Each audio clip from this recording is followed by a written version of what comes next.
Hello anime lovers, നമ്മൾ ഇന്ന് കാണാൻ പോകുന്നത് വൺ പീസ് ഈസ്റ്റ് ബ്ലൂ സാഗയിലെ 23 മുതൽ 53 വരെയുള്ള എപ്പിസോഡ്സ് ആണ്. അങ്ങനെ ഈസ്റ്റ് ബ്ലൂ സാഗ കംപ്ലീറ്റ് ആവും. സോ ഞാൻ നിങ്ങളെ നേരത്തെ അറിയിച്ചതുപോലെ വൺ പീസിന്റെ 400ാമത്തെ എപ്പിസോഡ് വരെ നമ്മൾ ഇനി 1, 2, 3 എപ്പിസോഡ്സ് ആയിട്ട് എക്സ്പ്ലെയിൻ ചെയ്യാൻ പോകുന്നില്ല. അങ്ങനെ പോയി കഴിഞ്ഞാൽ നമുക്ക് ഒരിക്കലും 1000 എപ്പിസോഡോ അല്ലെങ്കിൽ ഇപ്പോൾ കറന്റ്ലിയുള്ള എപ്പിസോഡോ കവർ ചെയ്യാൻ പറ്റില്ല. അതുകൊണ്ട് ഇനിയുള്ള എപ്പിസോഡ്സ് ഒരു റീക്യാപ്പ് പോലെ അല്ലെങ്കിൽ എപ്പിസോഡ്സുകളുടെ സ്റ്റോറി മാത്രം പറഞ്ഞു പോകുന്ന രീതിയിലായിരിക്കും ഇനി വരുന്ന വീഡിയോസ്. സോ ഈ വീഡിയോ നിങ്ങൾക്ക് ഇഷ്ടപ്പെട്ട ലൈക്ക് ചെയ്യാനും സബ്സ്ക്രൈബ് ചെയ്യാനും മറക്കരുത്. അതുപോലെ നിങ്ങൾക്ക് ഈ വീഡിയോ പറ്റിയും എക്സ്പ്ലനേഷനെ പറ്റിയും എന്തൊക്കെ തോന്നിയാലും അത് കമന്റ് ആയിട്ട് അറിയിക്കാം. എന്നാ anime lovers, once again welcome back to Animo exposure.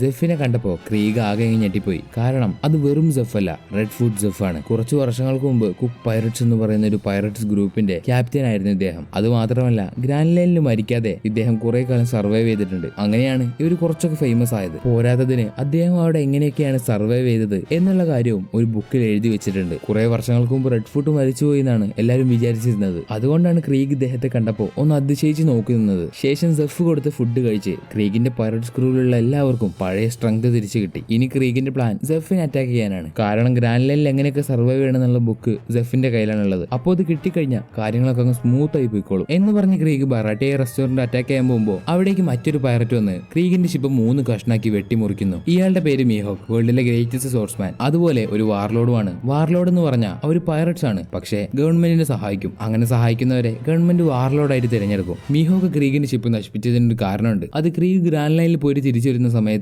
മീഹോക്കുമായിട്ടൊരു പ്രശ്നം ഉണ്ടാക്കി. അതുകൊണ്ട് അവിടുന്ന് മുതൽ ഇവിടെ വരെ മീഹോക്ക് ക്രീഗിന്റെ പുറകെയുണ്ട് അവന്റെ ഷിപ്പ് നശിപ്പിക്കാൻ വേണ്ടി. ഇങ്ങനെ ഇവിടെ ഫൈറ്റ് നടക്കുന്ന സമയത്ത് നാമി ഷിപ്പ് മോഷ്ടിച്ചു കൊണ്ടുപോയ കാര്യം ജോണി യോസാക്കുവും ലൂഫിയോട് പറയുന്നു. അതുപോലെ അവളൊരു വാണ്ടഡ് പോസ്റ്റർ കണ്ടതിന് ശേഷമാണ് ഇങ്ങനെ ചെയ്തതെന്നും പറയുന്നു. ഇതൊക്കെ കേട്ട് ലൂഫി ആദ്യം നമുക്ക് ക്രീഗിന്റെയും മീഹോക്കിന്റെയും കാര്യം തീർക്കാം, അതിനുശേഷം നാമി. ഇപ്പൊ സോറോയ്ക്ക് ഒരു ആഗ്രഹം വരുന്നു. അത് മീഹോക്ക് ലോകത്തിലുള്ള ഗ്രേറ്റസ്റ്റ് സോഴ്സ്മാൻ ആയതുകൊണ്ട് അവനെ തോൽപ്പിച്ചു കഴിഞ്ഞാൽ ആ ടൈറ്റിൽ പിന്നെ സോറോയ്ക്ക് കിട്ടും. അതുകൊണ്ട് സോറോ മീഹോക്കിന്റെ കൂടെ ഫൈറ്റ് ചെയ്യുന്നു. പക്ഷെ ആ ഫൈറ്റിൽ ഒരൊറ്റ ചെറിയ കത്തി കൊണ്ട് മീഹോക്ക് സോറോയെ തോൽപ്പിക്കുന്നു. അതുപോലെ സോഴ്സ്മാന് വെറുതെ ഒന്നും തോറ്റു കൊടുക്കാൻ പറ്റില്ല, അതിനെന്തെങ്കിലും അടയാളം വേണം. അതുകൊണ്ട് മീഹോക്ക് സോറോയുടെ നെഞ്ചത്ത് 2 എക്സ് മാർക്കിൽ വെട്ടുന്നു. ശേഷം മീഹോക്ക് ലൂഫിയോട് തന്റെ ഡ്രീം എന്താണെന്ന് ചോദിക്കുമ്പോൾ ലൂഫി പറയുന്നത് അവന് കിങ് ഓഫ് ദി പൈററ്റ് ആവണമെന്നാണ്. അത് കേട്ട് മീഹോക്ക് ചിരിച്ചിട്ട് അവിടെ നിന്ന് പോകുന്നതിന് മുന്നേ സോറോയോട് പറയും, ഞാൻ നിനക്ക് വേണ്ടി വെയിറ്റ് ചെയ്യാം, പറ്റുമെങ്കിൽ ഒരു ദിവസം വന്ന് നീ എന്നെ ഡിഫീറ്റ് ചെയ്യേ എന്ന് പറഞ്ഞ് മീഹോക്ക് അവിടെ നിന്ന് പോകുന്നു. ശേഷം ക്രീഗിന് ജെഫിന്റെ കയ്യിലുള്ള ബുക്ക് കിട്ടാൻ വേണ്ടി അവരുടെ കൂടെ ഫൈറ്റ് ചെയ്യുന്നു. ആ സമയത്ത് പേൾ എന്ന് പറയുന്ന ക്രീഗ് പൈററ്റ്സിലെ ഒരു മെമ്പർ വന്ന് ബറാട്ടിയ റെസ്റ്റോറന്റ് കത്തിക്കുന്നുണ്ട്. ആ ഒരു സമയത്ത് ജിന്ന് ജെഫിനെ തോക്ക് ചൂണ്ടി നിൽക്കുന്നത് കണ്ടിട്ട് സാഞ്ചി പറയും, ആ ഓൾഡ് മാന് വേണ്ടിയും ഈ റെസ്റ്റോറന്റിന് വേണ്ടിയും ഞാൻ എന്റെ ജീവൻ പോലും കളയും. അങ്ങനെ സാഞ്ചിയുടെ ഫ്ലാഷ് ബാക്ക് കാണിക്കുന്നു. കുട്ടിയായിരുന്ന സമയത്ത് സാഞ്ചി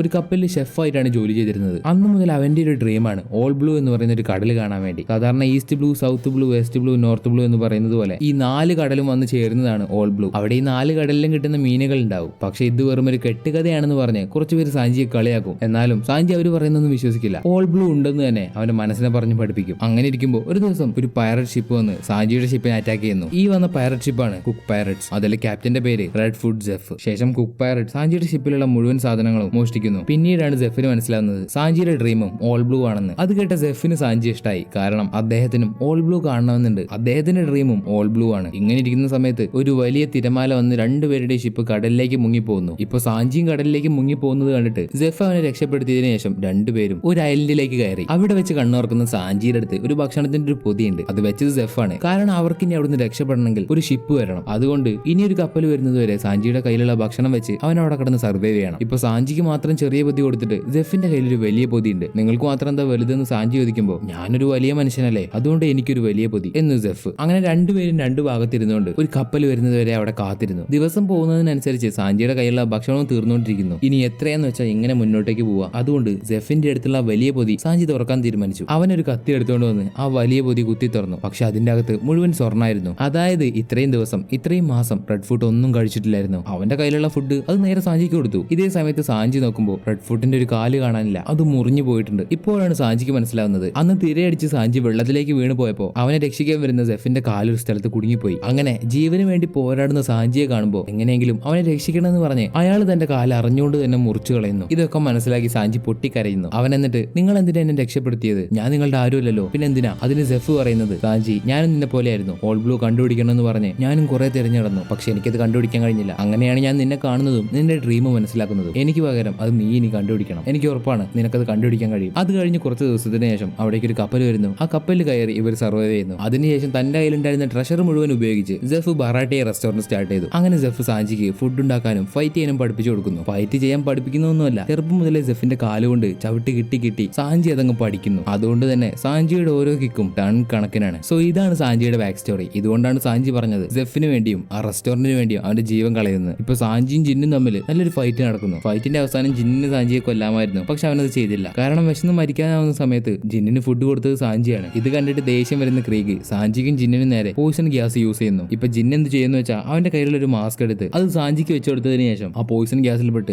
ജിന്നു വല്ലാത്തൊരു അവസ്ഥയിലാവുന്നു. അവനെ എങ്ങനെയെങ്കിലും രക്ഷപ്പെടുത്താൻ വേണ്ടി എല്ലാവരും ട്രീറ്റ്മെന്റ് ഒക്കെ കൊടുക്കുന്നുണ്ട്. ഇതൊക്കെ കണ്ടിട്ട് ലൂഫിക്ക് ദേഷ്യം വരുന്നുണ്ട്. കാരണം ലൂഫിയെ സംബന്ധിച്ച് അവന്റെ ക്രൂവിലുള്ള ആൾക്കാർ അവന്റെ ഫ്രണ്ട്സ് ആണ്. അതുകൊണ്ട് സ്വന്തം ഫ്രണ്ട്സിനെ തന്നെ കൊല്ലാൻ നോക്കുന്നത് ലൂഫിക്ക് ഒരിക്കലും ഇഷ്ടപ്പെടില്ല. അത് നമ്മൾ സിറപ്പ് വില്ലേജ് ആർക്കിൽ വെച്ച് കണ്ടതുമാണ്. സോ ഇങ്ങനെ ദേഷ്യം വരുന്ന ലൂഫി ക്രീഗിന്റെ പുറത്ത് ഒരു വലിയ ആർമർ ഉണ്ടെന്ന് പോലും നോക്കാതെ അവനെ അടിച്ചു തോൽപ്പിക്കും. ശേഷം പോയിസൺ ഗ്യാസിൽ പെട്ട് മരിക്കാനാവുന്ന ജിന്ന് എങ്ങനെയൊക്കെ ട്രീറ്റ്മെന്റ് കൊണ്ട് രക്ഷപ്പെടുന്നു. എന്നിട്ട് ജിൻ പറയുന്നത്, ഇവരിനി എത്രയൊക്കെ ദുഷ്ടന്മാരാണെങ്കിലും ഇവരെന്റെ ക്രൂ ആണ്, അതുകൊണ്ട് ഞാൻ ഇവരെ കൊണ്ടുപോവാണെന്ന് പറഞ്ഞ് അവൻ അവന്റെ ക്രൂമേറ്റ്സിനൊക്കെ എടുത്ത് ആ ബറാട്ടി റെസ്റ്റോറന്റ് വിട്ടു പോകുന്നു. ഇപ്പൊ ലൂഫി സാഞ്ചിയോട് തന്റെ ക്രൂവിൽ ഒരു പുതിയ മെമ്പറായിട്ട് ജോയിൻ ചെയ്യാൻ ആവശ്യപ്പെടുന്നുണ്ടെങ്കിലും സാഞ്ചി അതിന് സമ്മതിക്കില്ല. കാരണം അവന് ജെഫിനെ വിട്ടും ആ റെസ്റ്റോറന്റ് വിട്ടും വരാൻ കഴിയില്ല. അതിനുശേഷം റെസ്റ്റോറന്റിലേക്ക് തിരിച്ചു പോകുന്ന സാഞ്ചിയോട് അവിടെയുള്ള എല്ലാവരും അവനോട് മോശമായിട്ട് പെരുമാറും. അവനുണ്ടാക്കിയ ഫുഡ് ടേസ്റ്റ് ഇല്ല എന്ന് തുടങ്ങി അവൻ ഒരുപാട് ചീത്ത പറയും. ഇതൊക്കെ കേൾക്കുന്ന സാഞ്ചിക്കും എന്താ സംഭവം എന്നൊന്നും മനസ്സിലാകുന്നില്ല. അപ്പോഴാണ് ജെഫ് ലൂഫിയോട് പറയുന്നത്, അവൻ നിങ്ങളുടെ കൂടെ വരണം, എന്നാലേ അവന്റെ ഡ്രീം ആയിട്ടുള്ള ഓൾ ബ്ലൂ അവന് കാണാൻ പറ്റുള്ളൂ. നിങ്ങളുടെ കൂടെ വന്നാലേ അവനത് അച്ചീവ് ചെയ്യാൻ പറ്റുള്ളൂ. അതിനുവേണ്ടിയാണ് ഞങ്ങൾ അവനോട് ഇങ്ങനെയൊക്കെ പറഞ്ഞത്. ഇതൊക്കെ മാറി നിന്ന് കേൾക്കുന്ന സാഞ്ചിക്ക് എല്ലാ കാര്യവും മനസ്സിലാവും. അങ്ങനെ സാഞ്ചി ലൂഫിയുടെ ക്രൂവിലേക്ക് ഒരു പുതിയ മെമ്പറായിട്ട് ചേരാമെന്ന് സമ്മതിക്കുന്നു. അതിനുശേഷം സെഫ് അവന്റെ കയ്യിലുള്ള ആ ബുക്ക് അത് ലൂഫിക്ക് കൊടുക്കുന്നു. പക്ഷെ ലൂഫി അത് വേണ്ടെന്ന് പറയും. കാരണം ഗ്രാൻഡ് ലൈൻ എങ്ങനെയുള്ളതും ആയിക്കോട്ടെ, എന്നാലും ലൂഫി അവിടെ പിടിച്ചു നിൽക്കും. ഇനി അടുത്തത് അവരെല്ലാവരും പോകുന്നത് അവരുടെ ഷിപ്പ് കണ്ടുപിടിക്കാനാണ്. അതായത് നാമി മോഷ്ടിച്ചു കൊണ്ടുപോയ ഗോയിങ് മേരി. എന്നിട്ട് കടലിലൂടെ പോയിക്കൊണ്ടിരിക്കുന്ന ലൂഫിയോട് ജോണി യാസോക്കും പറയും അവരുടെ കയ്യിലുണ്ടായിരുന്ന ഫിഷ്മാൻ ആർലോങ്ങിന്റെ വാണ്ടഡ് പോസ്റ്റർ കണ്ടതിന് ശേഷമാണ് അവൾ കപ്പൽ മോഷ്ടിച്ചുകൊണ്ട് പോയത്. അതൊക്കെ കേൾക്കുന്ന ലൂഫിക്കും സാഞ്ചിക്കും മനസ്സിലാവും അവൾ ആർലോങ്ങിന്റെ അടുത്തേക്കാണ് പോയതെന്ന്. കാരണം അവൾക്ക് അവനെ പിടിച്ചു കൊടുത്താൽ അവൾക്ക് ഒരുപാട് പൈസ കിട്ടും. അതുകൊണ്ടായിരിക്കാം അവൾ അവിടേക്ക് പോയതെന്ന് വിചാരിച്ച് ഇനി ഇവർ പോകാൻ പോകുന്നത്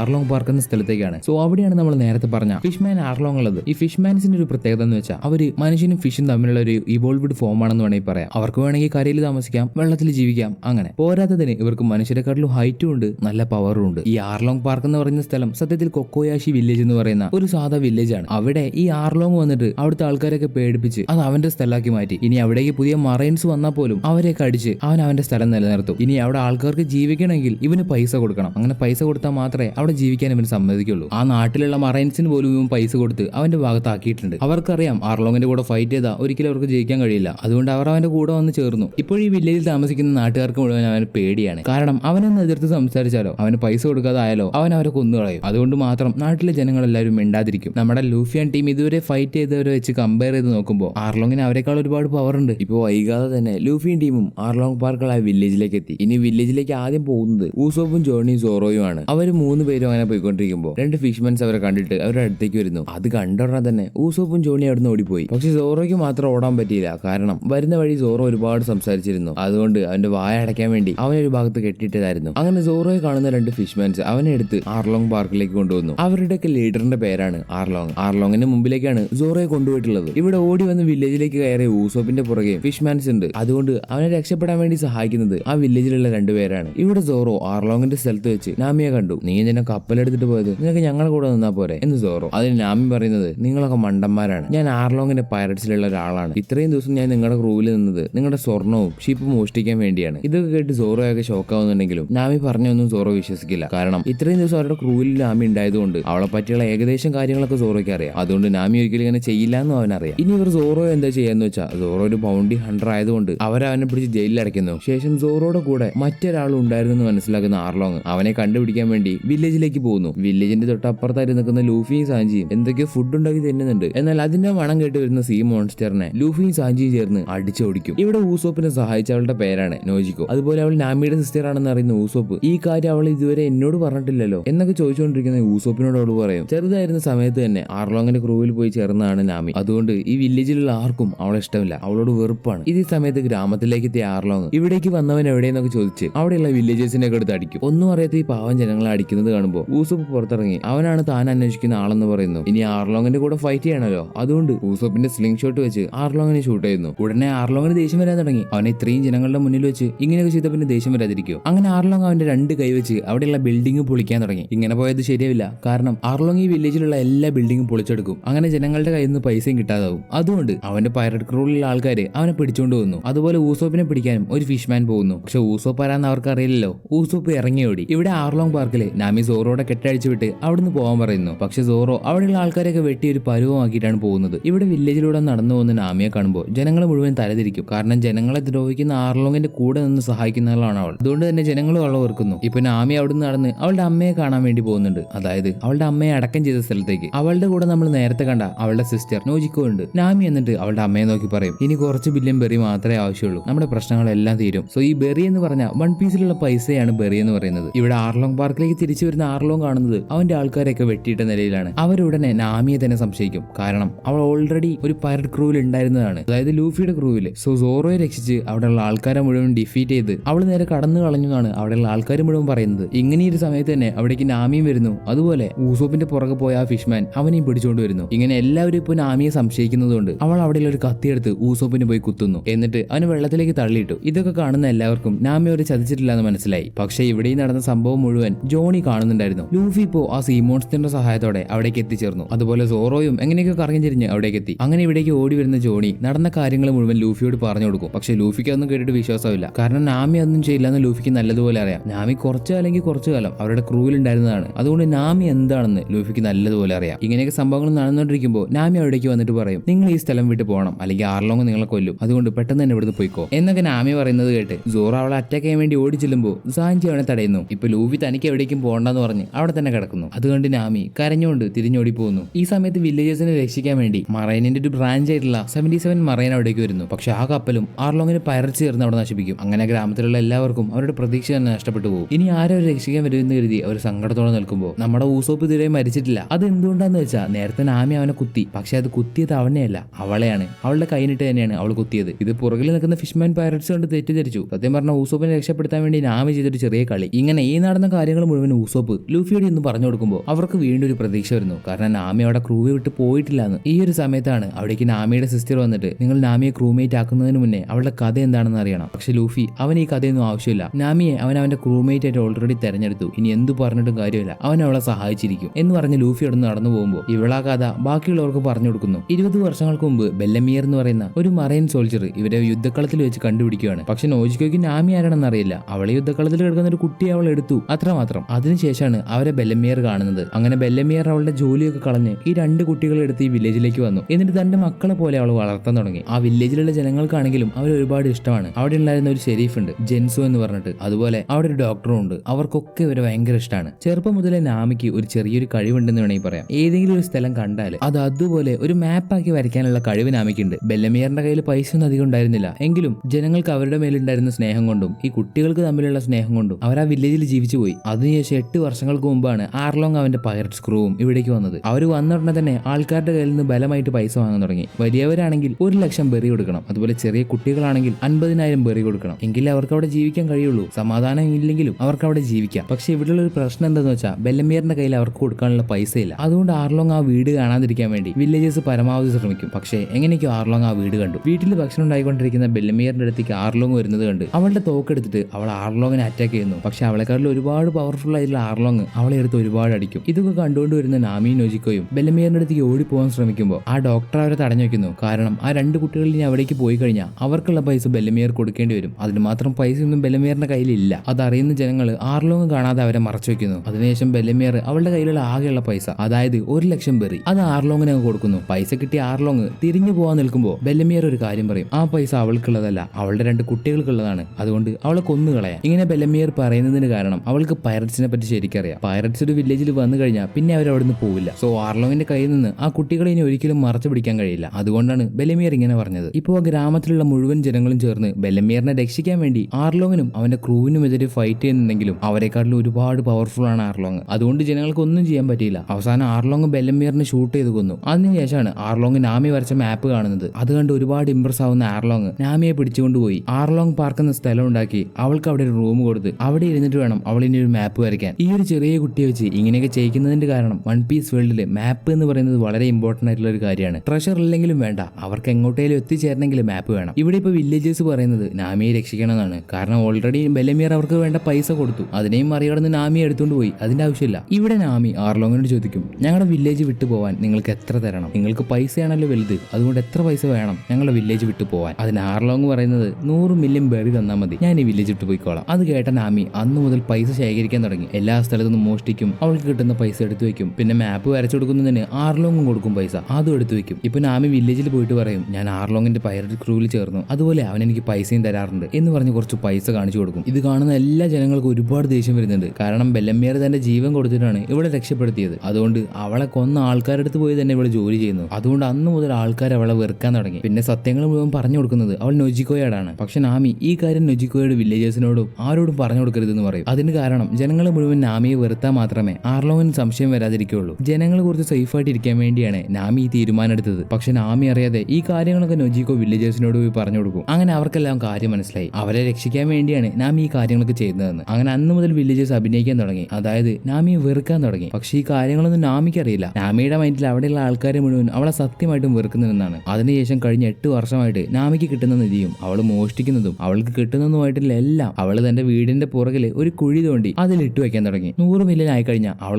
നേരെ ആർലോങ്ങിന് കൊടുത്തിട്ട് ഈ വില്ലേജിനെ സേവ് ചെയ്യാം എന്നൊക്കെ വിചാരിച്ചിട്ടാണ് നാമി ഇങ്ങനെയൊക്കെ ചെയ്യുന്നത്. ഇങ്ങനെ നാമിയുടെ ഈ കഥ കേട്ടുകൊണ്ടിരിക്കുന്ന ഊസോപ്പും സോറോയും സാഞ്ചിയും ഒരു തീരുമാനം എടുക്കും, നാമിയെ രക്ഷിക്കണമെന്ന്. അതിനുവേണ്ടി ഒരു ആർലോങ്ങിനെ ഡിഫീറ്റ് ചെയ്യണം. അതാണ് ഇവർ പ്ലാൻ ചെയ്തത്. ഇപ്പോൾ ഈ വില്ലേജിലേക്ക് ഒരു മറയൻ വരുന്നു. ഇയാളുടെ പേരാണ് നെസുമി. ഇയാൾ സത്യത്തിൽ ആർലോങ്ങിന്റെ ഒരു അടിമയാണ്. ആർലോങ്ങിന്റെ കയ്യിൽ നിന്ന് പൈസ വാങ്ങിയിട്ട് അയാൾക്ക് വേണ്ടി വർക്ക് ചെയ്യുന്നു. ഇയാളിപ്പോ ഇവിടേക്ക് വന്നത് നാമിയുടെ കയ്യിലെ ട്രഷർ എടുക്കാൻ വേണ്ടിയാണ്. അത് ആർക്ക് വേണ്ടിയെന്ന് നമുക്കറിയാം. ആർലോങ് പറഞ്ഞ് ഇയാളെ കൊണ്ട് ചെയ്യിപ്പിക്കുന്നു. ഇയാൾ എന്നിട്ട് നേരെ നാമിയുടെ വീട്ടിലേക്ക് പോകുമ്പോൾ അവൾക്ക് കാര്യങ്ങളൊക്കെ മനസ്സിലാവും. ഇയാൾ അവളുടെ ട്രഷർ എടുക്കാൻ വന്നതാണെന്നും അത് ആർലോങ്ങിന് വേണ്ടിയാണെന്നൊക്കെ. ഇപ്പൊ മറയിലെ ആൾക്കാർ മുഴുവൻ അവളുടെ വീട് മുഴുവൻ സെർച്ച് ചെയ്ത് അവൾ ഒളിപ്പിച്ച് വെച്ചിരിക്കുന്ന ആ ട്രഷർ മുഴുവൻ കണ്ടുപിടിക്കുന്നു. നീ ഇത് മോഷ്ടിച്ചതുകൊണ്ട് ഇതിന് മുഴുവൻ മറയിന്റേതാണ്, ഞങ്ങൾ ഇതങ്ങ് കൊണ്ടുപോവാ. ഇതൊക്കെ കേട്ട് നാമി അത് എടുത്തു കൊണ്ടുപോകാൻ സമ്മതിക്കില്ല. നാമിയുടെ സത്യങ്ങളൊക്കെ അറിയാവുന്ന ജെൻസോയും അതിന് സമ്മതിക്കില്ല. പക്ഷെ എന്തൊക്കെ ചെയ്തിട്ടും എത്രയൊക്കെ തടഞ്ഞിട്ടും കാര്യമില്ല. മറൈൻസ് നാമിയുടെ 8 വർഷത്തെ കഷ്ടപ്പാടായിട്ടുള്ള ആ നിധി എടുത്തു കൊണ്ടുപോകുന്നു. ഇപ്പൊ നാമിയുടെ സത്യങ്ങളൊക്കെ അറിയാവുന്ന ജനങ്ങൾ അവളോട് പറയും, നാമി അത് പോകുന്നെങ്കിൽ പോട്ടെ, നീ ഞങ്ങൾക്ക് വേണ്ടി ചെയ്യുന്ന ഈ കാര്യങ്ങളൊക്കെ ഞങ്ങൾക്ക് നേരത്തെ അറിയാമായിരുന്നു. അങ്ങനെ നാമിക്ക് കാര്യങ്ങളൊക്കെ മനസ്സിലായി. പഴയതുപോലെ തന്നെ ആൾക്കാർക്ക് അവളെ ഇഷ്ടമാണെന്ന്. പക്ഷെ എന്നാലും നാമി ആർലോങ്ങിന്റെ അടുത്തേക്ക് ചെന്ന്, നീ എന്നെ ചതിച്ചു, നിനക്ക് ഞാൻ 100 മില്യൺ ബെറി തരാനിരുന്നതായിരുന്നു, പക്ഷെ നീ എന്നെ ചതിച്ചു. അപ്പോൾ ആർലോങ് പറയുന്നത്, നീ എനിക്ക് ഇതുവരെ 100 മില്യൺ ബെറി തന്നിട്ടില്ല, പിന്നെ എന്തിനാണ് ഞാൻ ഇവിടുന്ന് പോകേണ്ടത്? നീ നിന്റെ കൈ കൊണ്ട് ആ പൈസ എനിക്ക് തരണം. അപ്പോൾ ആർലോങ് ഈ കാര്യങ്ങളൊക്കെ ചെയ്യുന്നത് അവൻ ഈ വില്ലേജ് വിട്ട് പോകാൻ താല്പര്യമില്ല. അതുപോലെ നാമി വരയ്ക്കുന്ന മാപ്പും അവൻ ആവശ്യമുണ്ട്. അതുകൊണ്ടാണ് ആർലോങ് മറൈൻസിനെയൊക്കെ വിളിച്ചു വരുത്തി ആ പൈസ എല്ലാം എടുക്കാൻ പറഞ്ഞത്. ഇപ്പൊ നാമിയുടെ കയ്യിൽ ഒരൊറ്റ പൈസ ഇല്ല.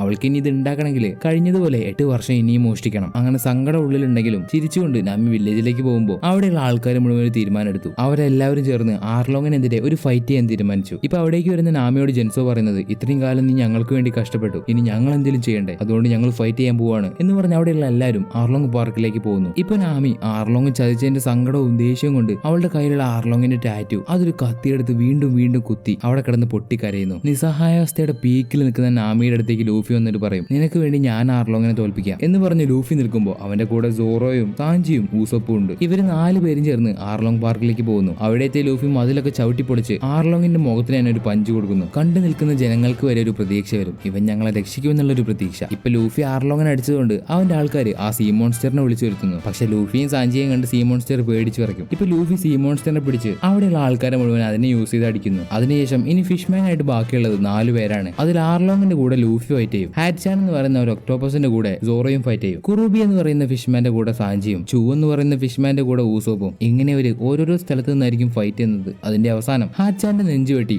സോറോ അവനെ തോൽപ്പിക്കും. സാഞ്ചി കുറുബിയെയും ഊസോപ്പ് ചൂവിനെയും തോൽപ്പിക്കും. അതിനുവേണ്ടി അവിടെയുള്ള വില്ലേജേഴ്സും ഇവർക്ക് ഒരുപാട് സഹായം ചെയ്യുന്നുണ്ട്. ഇപ്പോൾ ആർലോങ്ങും ലൂഫിയും തമ്മിലുള്ള ഫൈറ്റിൽ ആർലോങ്ങിനായിരിക്കും ഒരു അപ്പർ ഹാൻഡ്. കാരണം അവനൊരു ഫിഷ്മാൻ ആണ്. അവന്റെ ഓരോ ബൈറ്റും ഓരോ പില്ലർ പൊളിക്കാനുള്ള പവർ ഉണ്ട്. ഇങ്ങനെ ഫൈറ്റ് ചെയ്യുന്ന സമയത്ത് ആർലോങ് നാമിക്ക് കൊടുത്ത റൂമിലേക്ക് ലൂഫി എത്തുന്നു. അവിടെ വെച്ച് ആർലോങ് ഇത്രയും കാലം നാമിയെ പേടിപ്പിച്ചുണ്ടാക്കിയ എല്ലാ മാപ്പും കാണുന്ന ലൂഫിക്ക് ഒരു മാതിരി ദേഷ്യം വരും. അങ്ങനെ ലൂഫി ആർലോങ്ങിനെ അടിച്ചടിച്ച് ആ ആർലോങ് പാർക്ക് തന്നെ നശിപ്പിക്കുകയാണ്. ഇതൊക്കെ കാണുന്ന നാമിക്ക് മനസ്സിലാവും അവൻ എന്തുകൊണ്ടാണ് അവളെ സഹായിക്കുന്നതെന്ന്. തന്റെ ക്രൂമേറ്റ് എന്ന് പറയുന്നത് തന്റെ ഫ്രണ്ടാണ്. അങ്ങനെയുള്ളൊരു ഫ്രണ്ടിനെ ലൂഫി എന്തായാലും സഹായിച്ചിരിക്കും. ലൂഫി അവിടെയുള്ള ജനങ്ങൾക്ക് പോലും വേണ്ടിയല്ല ഫൈറ്റ് ചെയ്തത്, നാമിക്ക് വേണ്ടിയാണ്. ലൂഫി ഈ ഒരു കാര്യം പഠിച്ചത് ഷാങ്സിന്റെ അടുത്ത് നിന്നാണ്. ഇപ്പൊ ലൂഫി ആർലോങ്ങിനെ തോൽപ്പിക്കുന്നതുകൊണ്ട് അവിടേക്ക് ആ മറൈൻ ഓഫീസർ വരുന്നു. അയാളെ കാണുന്ന ജനങ്ങളെല്ലാവരും ചേർന്ന് അയാളെ അടിച്ച് അവിടെ നിന്ന് ഓടിക്കും. ഇങ്ങനെ അവിടെ നിന്ന് ഓടിപ്പോകുന്ന മറൈൻ ഓഫീസർ മറൈൻ ഹെഡ് ക്വാർട്ടേഴ്സിലേക്ക് വിളിച്ചു പറയുന്നു, ഇതുപോലെ ലൂഫി എന്ന് പറയുന്ന ഒരു പയ്യൻ ആർലോങ്ങിനെ തോൽപ്പിച്ചു എന്ന കാര്യം. അങ്ങനെ ഈ ഒരു വിവരം ലൂഫിയുടെ ഫോട്ടോ സഹിതം ലോകം മുഴുവനായിട്ട് അറിയുന്നു. ഇപ്പൊ ലൂഫിക്ക് ആദ്യമായിട്ട് ഒരു വാണ്ടഡ് പോസ്റ്റർ പുറത്തിറങ്ങി. അതിൽ ലൂഫി കിട്ട വില 30 മില്യൺ ബെറിയാണ്. ഇപ്പൊ ലൂഫിയുടെ ഈ ഒരു വാണ്ടഡ് പോസ്റ്റർ ലോകം മൊത്തം അറിയാൻ തുടങ്ങി. കാരണം ലൂഫി ഡിഫീറ്റ് ചെയ്തത് ഡോൺ ക്രീഗിനെ ഡിഫീറ്റ് ചെയ്തു, ബഗ്ഗിയെ ഡിഫീറ്റ് ചെയ്തു, ഇപ്പോ ആർലോങ്ങിനെയും. ലൂഫി അറിയുന്ന എല്ലാവരും ഈ ഒരു വാണ്ടഡ് പോസ്റ്റർ കണ്ട് സന്തോഷിക്കുന്നു. കാരണം ലൂഫി ഇപ്പോൾ ഒരു പൈററ്റായി മാറിയിരിക്കുകയാണ്. ഇവിടെ ആർലോങ്ങിനെ തോൽപ്പിച്ച സന്തോഷത്തില് എല്ലാ ജനങ്ങളും സന്തോഷിക്കുന്നു. അതുപോലെ നാമി അവളുടെ കയ്യിലുള്ള ടാറ്റു മാറ്റി അത് ഗെൻസോയുടെ തലയിലുള്ള ഫാനിന്റെ സാദൃശ്യം വരുന്ന ഒരു ടാറ്റു ആക്കി അടിക്കും. അതിന് കാരണം നാമി ചെറിയൊരു കുട്ടിയായിരിക്കുന്ന സമയത്ത് ഗെൻസോയുടെ മുഖം കാണുമ്പോൾ അവൾ എപ്പോഴും കരഞ്ഞിരുന്നു. പക്ഷെ ഗെൻസോയുടെ തലയിൽ ആ ഫാൻ എടുത്ത് വെക്കുമ്പോൾ നാമി ചിരിച്ചു. അതുകൊണ്ടാണ് നാമി ആ ഫാനിന്റേതുപോലെ അവളുടെ കയ്യിൽ ടാറ്റു ചെയ്തത്. അതിനുശേഷം ലൂഫിയും ടീമും കപ്പലിൽ കയറി പോകാൻ നിൽക്കുമ്പോൾ നാമിയും അവരുടെ കൂടെ ഉണ്ടെന്ന് പറയുന്നു. കാരണം നാമിയുടെ ആഗ്രഹം അത് തന്നെയാണ്. അങ്ങനെ ജനങ്ങളെല്ലാം സന്തോഷത്തോടെ നാമിയെ അവിടുന്ന് യാത്രയാക്കുന്നു. അതിനുശേഷമാണ് ലൂഫിയുടെ വാണ്ടഡ് പോസ്റ്റർ ലോകം മൊത്തം പരക്കുന്നത്. അത് കാണുന്നത് ആരൊക്കെയാന്ന് വെച്ചാൽ കായ, ക്യാപ്റ്റൻ കൂറോ, റെഡ് ഫുഡ്, അതുപോലെ ലൂഫിയുടെ വില്ലേജേഴ്സ്, അങ്ങനെ എല്ലാവരും കണ്ടു. അതുപോലെ അത് മറ്റൊരാളും കൂടി കാണുന്നുണ്ട്, മീഹോക്ക് ആ വാണ്ടഡ് പോസ്റ്റർ കണ്ട് നേരെ ഷാങ്സിന്റെ അടുത്തേക്ക് പോകും. നീ പറഞ്ഞതുപോലെ ആ പയ്യൻ പൈററ്റായി എന്ന് പറഞ്ഞ മീഹോക്ക് ആ വാണ്ടഡ് പോസ്റ്റർ ഷാങ്സിന് കാണിച്ചു കൊടുക്കുന്നു. അത് കാണുന്ന ഷാങ്സിനും ഒരുപാട് സന്തോഷമായി. കാരണം ലൂഫി ഇങ്ങനെ ഒരു നിലയിൽ എത്തിപ്പെടാൻ ഷാങ്സിനും ഒരുപാട് ആഗ്രഹം ഉണ്ടായിരുന്നു.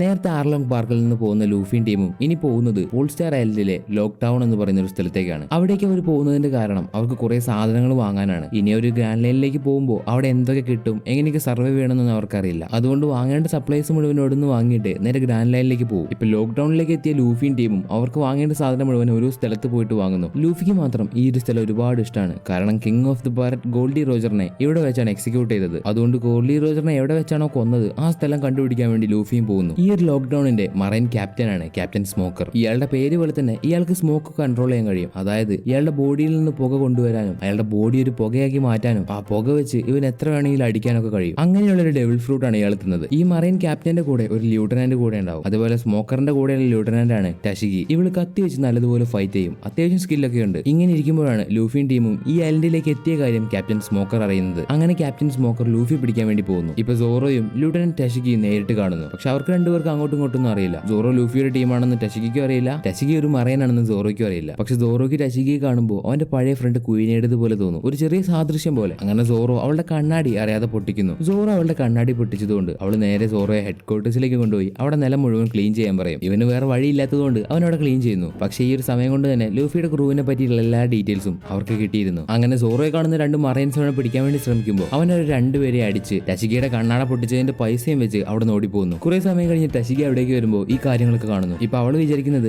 ആരാ അവിടെ വന്ന് അറ്റാക്ക് ചെയ്തപ്പോ സോറോ ഇറങ്ങി രക്ഷപ്പെട്ടു എന്നാണ്. ഇപ്പൊ സോറോ ഉള്ളത് ഒരു സോഡ് വിൽക്കുന്ന സ്ഥലത്താണ്. അവന് വേണ്ടി ഒരു സോഡ് വാങ്ങാൻ വേണ്ടിയാണ് അവൻ വന്നത്. അവിടേക്ക് പോയി ടഷിഗിയും വരുന്നു. കാരണം അവളുടെ സോഡും അവിടെ നന്നാക്കാൻ കൊടുത്തിട്ടുണ്ട്. ഇപ്പൊ ടഷിഗി സോറോയോട് പറയും, നീ പോയതിനു ശേഷം അവിടെ ആരോ വന്ന് ഞങ്ങളുടെ ആൾക്കാരെ കടിച്ചിട്ട് പോയി. അത് കേൾക്കുന്ന സോറോയും മിണ്ടാതിരിക്കും, കാരണം അവനാണുള്ളത് ചെയ്തത്. ഇപ്പൊ സോറോ അവിടുന്ന് ഒരു സോഡ് വാങ്ങും. ആ സോഡിന്റെ പേരാണ് സാൻഡായി കിറ്റിറ്റ്സു. അതിന്റെ ഒരു പ്രത്യേകത എന്താണെന്ന് വെച്ചാൽ അതിലൊരു കേഴ്സ് ഉണ്ട്. സോ അത് ഉപയോഗിക്കുന്ന ആൾക്കും ബാഡ് ലക്ക് ഉണ്ടാവും. സോ അത് യൂസ് ചെയ്യുന്ന ആൾക്ക് ലക്ക് ഉണ്ടെങ്കിൽ അത് കുറച്ച് ഡ്യൂറബിൾ ആയിട്ട് യൂസ് ചെയ്യാം. അതുപോലെ കടയുടെ ഓണറും സോറോയ്ക്ക് ഒരു സ്പെഷ്യൽ സോഡ് കൊടുക്കുന്നുണ്ട്. അതിന്റെ പേരാണ് യുബാഷിരി. അങ്ങനെ സോറോയ്ക്ക് 3 സോഡായി. അതുപോലെ സോഡോയുടെ മറ്റൊരു സോഡ് ഉണ്ട്, ഒരു വെള്ള സോഡ്. അതിന്റെ പേരാണ് വോഡോ ഇച്ചിമോജി, അവന്റെ മാസ്റ്റർ, അതായത് കുയിനയുടെ അച്ഛൻ അവന് കൊടുത്തത്. ആ സോഡ് കാണുന്ന ടഷിക്ക് അത്ഭുതമാവും. കാരണം ഇത്രയും വലിയൊരു സോഡ് എങ്ങനെയാണ് സോറോയുടെ കയ്യിൽ വന്നതെന്ന് ആലോചിച്ച്. എന്നിട്ട് സോറോ സോഡൊക്കെ വാങ്ങിയതിനു ശേഷം അവിടെ നിന്ന് പോകുന്നു. ഇപ്പൊ ലൂഫി ഗോൾഡി റോജറിനെ പറ്റിയുള്ള എല്ലാ ഡീറ്റെയിൽസും അന്വേഷിച്ചറിയും. അതിലൊന്ന് ഗോൾഡി റോജറിനെ എക്സിക്യൂട്ട് ചെയ്യുന്നത് വരെ അദ്ദേഹം ചിരിക്കുന്നുണ്ടായിരുന്നു. അതായത് ഗോൾഡി റോജർ മരിച്ചത് ചിരിച്ചുകൊണ്ടാണ്. ഇപ്പൊ ലൂഫി ഗോൾഡി റോജറിനെ എക്സിക്യൂട്ട് ചെയ്ത ആ സ്ഥലം കണ്ടുപിടിക്കാൻ വേണ്ടി പോകുന്നു. അതുപോലെ അവന്റെ പുറകെ തന്നെ ക്യാപ്റ്റൻ സ്മോക്കറും ഉണ്ട്. അതുപോലെ ആ വില്ലേജില് ബഗ്ഗിയും അവന്റെ ആൾക്കാരും ഉണ്ട്. ഇതേ സമയത്ത് ഊസോപ്പ് ഡാഡി മാസ്റ്റേഴ്സ് ആണെന്ന് പറയുന്ന ഒരാൾ കാണുന്നുണ്ട്. അതുകൂടാതെ അയാൾ ഒരു ബൗണ്ടി ഹണ്ടർ ആണ്. ഇതിനു മുൻപ് ഒരു മറൈൻ ഓഫീസർ ആയിരുന്നു. പക്ഷെ അതിന് രാജിവെച്ച് ഒരു ബൗണ്ടി ഹണ്ടർ ആയി. ഇദ്ദേഹത്തിനോട് ഊസോപ്പിന് കാര്യമായിട്ടൊരു പ്രശ്നമില്ല. പക്ഷെ ഇദ്ദേഹത്തിന്റെ മകളോടാണ് ഊസോപ്പ് പ്രശ്നം ഉണ്ടാക്കുന്നത്. സോ മകൾക്കൊരു പ്രശ്നം വന്നതുകൊണ്ട് അച്ഛൻ വന്നു. എന്നിട്ട് അവർ രണ്ടുപേരും അങ്ങോട്ടും ഇങ്ങോട്ടും ഫൈറ്റ് ചെയ്യാന്ന് പറയും. രണ്ടുപേരും ഷാർപ്പ് ഷൂട്ടർ ആയതുകൊണ്ട് അയാൾ തോക്ക് വെച്ചും ഊസോപ്പ് സ്ലിംഗ് ഷോട്ട് വെച്ചുമാണ് ഫൈറ്റ് ചെയ്യാൻ തീരുമാനിച്ചത്. പക്ഷേ ഇവിടെ ഒരു പ്രശ്നം ഉണ്ടാവുന്നു. എല്ലാ ബൗണ്ടി ഹണ്ടേഴ്സിന്റെ അടുത്തും അത്യാവശ്യം ക്രിമിനൽസിന്റെ വാണ്ടഡ് പോസ്റ്റേഴ്സ് ഉണ്ടാവും. അതുപോലെ ലൂഫിയുടേതും ഉണ്ട്. പക്ഷേ ലൂഫിയുടെ വാണ്ടഡ് പോസ്റ്ററിൽ സൈഡിലായിട്ട് ഊസോപ്പിന്റെ തല മാത്രമുണ്ട്. അത് കാണുമ്പോൾ അയാൾക്ക് മനസ്സിലാവും ഊസോപ്പ് ലൂഫിയുടെ ക്രൂവിലുള്ള ആളാണെന്ന്. അങ്ങനെ അയാൾ തീരുമാനിച്ചു ഊസോപ്പിനെ കൊന്നു കളയാന്ന്. എന്നിട്ട് അവന്റെ നേർക്ക് തോക്ക് ചൂണ്ടി നിൽക്കുമ്പോൾ അയാളുടെ മകള് പറയും, വേണ്ട ഡാഡി, കൊല്ലണ്ടാന്ന്. ഇതേ സമയത്താണ് അവിടേക്ക് നാമിയും വരുന്നത്. ഇപ്പൊ ഊസോപ്പ് അവന്റെ ശരിക്കുള്ള പേര് ഊസോപ്പാണെന്ന് അയാൾക്ക് പറഞ്ഞു കൊടുക്കുന്നു. ആ പേര് കേൾക്കുമ്പോൾ അയാൾക്ക് മറ്റൊരു പേര് ഓർമ്മ വരും. എന്നിട്ട് ഊസോപ്പിനോട് ചോദിക്കും, നിന്റെ അച്ഛന്റെ പേര് യാസോപ്പാണെന്ന്. അതിന് ഊസോപ്പ് അതെന്നും പറയുന്നുണ്ട്. ഇപ്പോഴാണ് അയാൾക്കും യാസോപ്പിനും തമ്മിൽ നടന്ന ഒരു പഴയ കഥ പറയുന്നത്. പണ്ട് അയാൾ മറൈനായിരുന്നു ഉണ്ടായിരുന്ന സമയത്ത് യാസോപ്പിനും അയാൾക്കും ഇടയിൽ ഒരു ഫൈറ്റ് ഉണ്ടായിരുന്നു. അതിൽ യാസോപ്പ് അയാളെ തോൽപ്പിച്ചു. എന്നിട്ട് കൊല്ലാൻ പോകുന്ന സമയത്ത് അയാളുടെ കഴുത്തിലുള്ള മാലയിൽ അയാളുടെ മകളുടെ ഫോട്ടോ യാസോപ്പ് കണ്ടു. അതുകൊണ്ട് മാത്രം അന്ന് യാസോപ്പ് അയാളെ വെറുതെ വിട്ടു. ഈ നാട്ടിലുള്ള മുഴുവൻ പേരും ഞാനാണ് വലിയ ഷാർപ്പ് ഷൂട്ടർ എന്ന് പറയുന്നു, പക്ഷെ ഞാൻ പറയും നിന്റെ അച്ഛനാണ് ഏറ്റവും വലിയ ഷാർപ്പ് ഷൂട്ടർ. ഇതൊക്കെ കേൾക്കുന്ന യൂസുഫ് പൊട്ടിക്കഴിഞ്ഞിട്ട് പറയും, ശരിയാണ്, എന്റെ അച്ഛൻ നല്ലൊരു ധൈര്യശാലിയാണ്, ഷാർപ്പ് ഷൂട്ടറുമാണ്, പക്ഷെ ഞാൻ അങ്ങനെയല്ല, ഞാനൊരു പേടിത്തൊണ്ടനാണ്. ഇത് കേൾക്കുന്ന മാസ്റ്റർ സൺ എന്താ ചെയ്യാന്ന് വെച്ചാൽ യൂസുഫിന്റെ തലയിൽ ഒരു തോക്ക് വെച്ച് ദൂരെയുള്ള ഒരു സ്ഥലം കാണിച്ചു കൊടുത്ത് അവിടേക്ക് ഷൂട്ട് ചെയ്യാൻ പറയും. ഒരു ചെറിയ ടാസ്ക് പോലെ യൂസുഫും അവന്റെ എല്ലാ വിശ്വാസവും കയ്യിൽ പിടിച്ച് ആ സ്ഥലത്തേക്ക് തന്നെ ഷൂട്ട് ചെയ്യുന്നു. അതും അവന്റെ സ്ലിംഗ് ഷോട്ട് വെച്ച് മാത്രം. ഇത് കാണുന്ന യൂസുഫിന് ഒരു ചെറിയ വിശ്വാസം വരും അവന് നല്ലൊരു ഷാർപ്പ് ഷൂട്ടർ ആണെന്ന്. ഇതേ സമയത്ത് സാഞ്ചി കാർമൻ എന്ന് പറയുന്ന ഒരു ലേഡിയെ കാണുന്നുണ്ട്. അവര് കുറെ വർഷങ്ങളായിട്ട് സാഞ്ചി തപ്പി നടക്കുകയാണ്. കാരണം സാഞ്ചി ഈസ്റ്റ് ബ്ലൂവിലെ നല്ല ഫേമസ് ആയിട്ടുള്ള ഒരു കുക്കാണ്. അതുകൊണ്ട് അവന്റെ കൂടെ ഒരു കുക്കിംഗ് കോമ്പറ്റീഷൻ നടത്തി അവൾക്ക് ജയിക്കണം അതിനുവേണ്ടി. പക്ഷെ സാഞ്ചിക്ക് അതിനൊന്നും താല്പര്യമില്ല എന്ന് പറഞ്ഞ് അവിടെ നിന്ന് പോകുന്നു. അങ്ങനെ പോകുന്ന സാഞ്ചി ഒരു ഫിഷ് മാർക്കറ്റിൽ വെച്ച് സൗത്ത് ബ്ലൂവിൽ കിട്ടുന്ന ഒരു മീനിനെ കാണുന്നു. അത് കാണുന്ന സാഞ്ചിക്ക് ആകെ കൺഫ്യൂഷൻ ആയി. കാരണം സൗത്ത് ബ്ലൂവിൽ കിട്ടുന്ന മീൻ എങ്ങനെയാണ് ഈസ്റ്റ് ബ്ലൂവിൽ എത്തിയത് എന്നാലോചിച്ച് ഈ ഒരു സംശയം ബാക്കിയുള്ള ആൾക്കാരോട് ചോദിച്ചു നോക്കുമ്പോൾ അവർ പറയും ഈ ലോക്ക്ഡൌൺ എന്ന് പറയുന്ന സ്ഥലം ഈസ്റ്റ് ബ്ലൂവിലെ പെർഫെക്റ്റ് ആയിട്ടുള്ള ഒരു സ്ഥലത്താണ് നിൽക്കുന്നത്. അതുകൊണ്ട് സൗത്ത് ബ്ലൂവിലുള്ള മീനൊക്കെ ഇവിടേക്ക് വരും. അതിന് കാരണം അവിടെയുള്ള വെള്ളത്തിന്റെ ഫ്ലോ ഇവിടേക്ക് കുറച്ച് കൂടുതലാണ്. അതുകൊണ്ട് സൗത്ത് ബ്ലൂവിലുള്ള എല്ലാ ടൈപ്പ് മീനും ഇവിടെയും കിട്ടും. ഇത് കൂടെ കേൾക്കുമ്പോൾ സാഞ്ചി ഉറപ്പിക്കും ഓൾഡ് ബ്ലൂ എന്ന് പറയുന്ന ഒരു സ്ഥലം എന്തായാലും ഉണ്ടായിരിക്കുമെന്ന്. കാരണം സൗത്ത് ബ്ലൂവിലുള്ള ഫിഷ് ഈസ്റ്റ് ബ്ലൂക്ക് എത്തുമെന്നുണ്ടെങ്കിൽ ഈ 4 കടലും കൂടി ചേരുന്ന ഒരു സ്ഥലം എന്തായാലും ഉണ്ടായിരിക്കും. അങ്ങനെ സാഞ്ചിക്കും ഒരു വിശ്വാസം വരുന്നു. ഇപ്പൊ സാഞ്ചി ആ മീനിന് എത്ര വിലയെന്ന് ചോദിക്കുമ്പോൾ അവിടെയുള്ള ആൾക്കാർ പറയും ഇത് വിൽക്കാനല്ല, ഇതൊരു കോമ്പറ്റീഷന് വേണ്ടിയുള്ളതാണെന്ന്. അങ്ങനെ സാഞ്ചിയും ആ കോമ്പറ്റീഷന് പോയി ചേരുന്നു. എന്നിട്ട് കാർമൻ എന്ന് പറയുന്ന ആ പെണ്ണിനെ തോൽപ്പിച്ച് അവൻ ആ മീൻ സ്വന്തമാക്കി. ഇതേ സമയത്ത് ലൂഫി ഗോൾഡി റോജറിനെ എക്സിക്യൂട്ട് ചെയ്ത് ആ സ്റ്റേജ് കണ്ടുപിടിച്ച് അതിന്റെ മുകളിലേക്ക് കയറി നിൽക്കുന്നു. പക്ഷെ ലൂഫിയെ കാണുന്ന ബഗ്ഗിയും ടീമും അവനെ പിടിച്ച് അവിടെ ലോക്ക് ചെയ്തിരുന്നു. ഇപ്പൊ ബഗ്ഗിയുടെ ക്രൂവില് ലൂഫിക്ക് അറിയാത്ത പുതിയൊരു ലേഡി ഉണ്ടാവും, നല്ല സുന്ദരിയായിട്ടുള്ള ഒരു ലേഡി. ഇപ്പൊ അവൾ ലൂഫിയോട് പറയും നീ എന്നെ ഇത്ര പെട്ടെന്ന് മറന്നുപോയോ, നിനക്ക് ഓർമ്മയില്ലേ, നീ എന്നെ ഒരു തവണ അടിച്ചിട്ടുണ്ട്. അത് കേൾക്കുന്ന ലൂഫിക്ക് മനസ്സിലാവും അവൻ പണ്ട് തല്ലിയ ആൽവിഡയാണെന്ന്. പക്ഷെ തടിച്ചായിരുന്ന ആൽവിഡ എങ്ങനെ സുന്ദരിയായിരുന്നു ലൂഫി ചോദിക്കുമ്പോൾ അവൾ പറയും ഞാനൊരു ഡബിൾ ഫ്രൂട്ട് തന്നു, അതുകൊണ്ടാണ് ഞാൻ ഇങ്ങനെ ആയത്. ഇപ്പൊ എന്റെ ശരീരം വളരെ സോഫ്റ്റ് ആണ്, എന്റെ ദേഹത്ത് എന്ത് തട്ടിയാലും അത് വഴിക്ക് പോകും. ഇപ്പൊ ബഗ്ഗി അവന്റെ ആൾക്കാരും ലൂഫി അവിടെ വെച്ച് എക്സിക്യൂട്ട് ചെയ്യാൻ നിൽക്കുകയാണ്. പക്ഷെ ലൂഫി ചിരിച്ചോണ്ടാണ് നിൽക്കുന്നത്. കാരണം ഇതേ സ്ഥലത്ത് വെച്ചാണ് ഗോൾഡി റോജറിനെ എക്സിക്യൂട്ട് ചെയ്തത്. ആ സമയത്ത് ഗോൾഡി റോജർ ചിരിച്ചതുപോലെ ലൂഫി ഇപ്പൊ ചിരിക്കുന്നു. ഇങ്ങനെ ബഗ്ഗി ലൂഫിയുടെ കഴുത്ത് വെട്ടി കൊല്ലാൻ നിൽക്കുമ്പോൾ പെട്ടെന്ന് ക്ലൈമറ്റ് ചേഞ്ച് ആയി ഒരു ഇടിമിന്നൽ വന്ന് ആ സ്റ്റേജ് തന്നെ തകർന്ന് താഴത്തേക്ക് വീഴുന്നു. ഇപ്പൊ ഇവിടെ നടക്കുന്ന സംഭവങ്ങളെല്ലാം അറിഞ്ഞ് ക്യാപ്റ്റൻ സ്മോക്കർ അവന്റെ ആൾക്കാരെ വിളിച്ച് അവിടേക്ക് വരുന്നു. എന്നിട്ട് ബഗ്ഗിക്കും ക്യാപ്റ്റൻ സ്മോക്കറിനും ഇടയിൽ ഒരു വലിയ ഫൈറ്റ് നടക്കുകയാണ്. അതിന്റെ അവസാനം ബഗ്ഗിയെയും അവന്റെ ടീമിനെയും ക്യാപ്റ്റൻ സ്മോക്കർ പിടിച്ചു. അതിനുശേഷം ക്യാപ്റ്റൻ സ്മോക്കർ ലൂഫിയുടെ കൂടെയും ഫൈറ്റ് ചെയ്യും. ഇതേ സമയത്ത് ടെഷിങ്കി സോറോ അവളെ പറ്റിച്ചു എന്ന കാര്യം മനസ്സിലാക്കി അവന്റെ കൂടെ ഫൈറ്റ് ചെയ്യുന്നു. ഇപ്പൊ സോറോ അവളോട് പറയും ഞാൻ നിന്നെ പറ്റിച്ചിട്ടൊന്നുമില്ല, ഞാൻ എന്റെ പേര് പോലും നിന്നോട് പറഞ്ഞിട്ടില്ല, നീയാണ് എന്റെ പുറകെ വന്നത് എന്ന് പറഞ്ഞ് സോറോ അവളെ തോൽപ്പിച്ച് അവിടെ നിന്ന് അവളെ കൊല്ലാതെ പോകുന്നു. ഇപ്പൊ അവള് പറയും ഞാനൊരു പെണ്ണായതുകൊണ്ടല്ലേ നീ എന്നെ കൊല്ലാതെ പോകുന്നത്. അതിന് സോറോ പറയുന്നത് നീ ഒരു സ്ട്രോങ്ങസ്റ്റ് ആയിട്ടുള്ള സ്പോർട്സ്മാൻ ആയി കഴിഞ്ഞിട്ട് എന്റെ കൂടെ ഫൈറ്റ് ചെയ്യാൻ വാ, അതുവരെ ഞാൻ നിനക്ക് വേണ്ടി കാത്തിരിക്കാം എന്ന് പറഞ്ഞ് സോറോ അവിടെ നിന്ന് പോകുന്നു. ഇപ്പൊ ലൂഫിക്കും ക്യാപ്റ്റൻ സ്മോക്കറിനും ഇടയിലുള്ള ഫൈറ്റിൽ ലൂഫിക്ക് ക്യാപ്റ്റൻ സ്മോക്കറിനെ അടിക്കാനേ കഴിയില്ല. കാരണം ക്യാപ്റ്റൻ സ്മോക്കറിന്റെ ബോഡി മുഴുവൻ പുകയാണ്. അതിന്റെ അവസാനം ക്യാപ്റ്റൻ സ്മോക്കർ ലൂഫിയെ കൊല്ലാൻ നിൽക്കുന്ന സമയത്ത് അവിടേക്ക് ആരെന്ന് പോലും അറിയാത്ത ഒരാൾ വരുന്നു. അയാൾ ലൂഫിയെ സഹായിക്കും, അതുപോലെ അവിടെയുള്ള എല്ലാ പൈററ്റ്സിനെയും സഹായിക്കും. അയാൾക്ക് സ്മോക്കറിനെക്കാളും ഒരുപാട് പവറുണ്ട്. അയാൾ അവിടുത്തെ വിൻഡ് കൺട്രോൾ ചെയ്തിട്ടാണ് ഇത്രയും പേരെ സഹായിച്ചത്, പ്രത്യേകിച്ച് ലൂഫിയെ. അതിനുശേഷം ലൂഫിയും അവന്റെ ക്രൂ അവിടെ നിന്ന് പോകുന്നു, അതുപോലെ ബഗ്ഗിയും അവന്റെ ക്രൂവും. ഇപ്പൊ ക്യാപ്റ്റൻ സ്മോക്കർ ഒരു കാര്യം തീരുമാനിക്കും, എന്ത് ചെയ്തിട്ടായാലും ലൂഫിയെ ഞാൻ പിടിച്ചിരിക്കും എന്നും പറഞ്ഞ് അയാളും ലൂഫിയുടെ പുറകെ തന്നെ പോകുന്നു. അങ്ങനെ കപ്പൽ മാർഗം വഴി എല്ലാവരും ഓരോ വഴിക്ക് പോകുമ്പോൾ ലൂഫിയും ടീമും ഗ്രാൻഡ് ലൈനിലേക്ക് പോകാനുള്ള എൻട്രൻസിന്റെ അവിടെ എത്തി. ഈ എൻട്രൻസ് എന്ന് പറയുന്നത് റെഡ് ലൈനിന്റെ ഉള്ളിലൂടെ കയറി നേരെ ഗ്രാൻഡ് ലൈനിലേക്ക് പോകുന്ന ഒരു വഴിയാണ്. അതല്ലാതെ അവർക്ക് ഗ്രാൻഡ് ലൈനിലേക്ക് പോകണമെങ്കിൽ പറക്കണം, അതെന്തായാലും നടക്കില്ല. കാരണം ഗ്രാൻഡ് ലൈനിന്റെ 2 സൈഡിലും കാം ബെൽറ്റ് എന്ന് പറയുന്ന ഒരു ഏരിയ ഉണ്ട്. അവിടെ വെള്ളത്തിന് ഫ്ലോ ഇല്ലാത്തത് കൊണ്ട് കപ്പലൊന്നും നീങ്ങില്ല. അതുകൊണ്ട് അവിടെ എങ്ങനെയെങ്കിലും കപ്പൽ എത്തിയാൽ അവിടെ കിടന്ന് മരിക്കേണ്ടി വരും. സോ ഗ്രാൻഡ് ലൈനിലേക്ക് പോകാനുള്ള ഒരേ ഒരു മാർഗം ഈ റെഡ് ലൈനിലുള്ള എൻട്രൻസ് ആണ്. സോ നമ്മുടെ ലൂഫിയും ടീമും ഈ എൻട്രൻസ് യൂസ് ചെയ്ത് ഗ്രാൻഡ് ലൈനിലേക്ക് പോകുന്ന ഈ സീൻ കാണിച്ചുകൊണ്ട് ഈസ്റ്റ് ബ്ലൂ സാഗ ഇവിടെ അവസാനിക്കുന്നു. സോ എനിക്കറിയാം ഞാൻ ഒരുപാട് ഷോർട്ടാക്കിയിട്ടാണ് ഈ വീഡിയോ ചെയ്തതെന്ന്. കാരണം ആക്ഷൻ സീൻസുകളും ഡയലോഗുകളും കോമഡി സീൻസുകളും ഒന്നും ഞാൻ അധികം പറഞ്ഞിട്ടില്ല. അത്യാവശ്യം എല്ലാ ഡീറ്റെയിൽസും വെച്ച് ഒരു സ്റ്റോറി പോലെയാണ് ഞാൻ പറഞ്ഞത്. ഇനി അടുത്ത് വരാൻ പോകുന്ന അറാബസ്റ്റ സാഗയും നമ്മൾ ഇതുപോലെയായിരിക്കും പറയുന്നത്. അതുകൊണ്ട് എല്ലാവരും മാക്സിമം സപ്പോർട്ട് ചെയ്യാം. ഈ വീഡിയോ നിങ്ങൾക്ക് ഇഷ്ടപ്പെട്ട ലൈക്ക് ചെയ്യാനും സബ്സ്ക്രൈബ് ചെയ്യാനും മറക്കരുത്. അതുപോലെ ഈ വീഡിയോ പറ്റി നിങ്ങൾക്ക് എന്തൊക്കെ തോന്നിയോ അത് കമന്റ് ആയിട്ട് അറിയിക്കാൻ ശ്രമിക്കുക. എന്നാൽ അടുത്തൊരു വീഡിയോയുമായി കാണുന്നത് വരെ അനിമേ ലവേഴ്സ്, ഇറ്റ്സ് മീ ആനിമോ.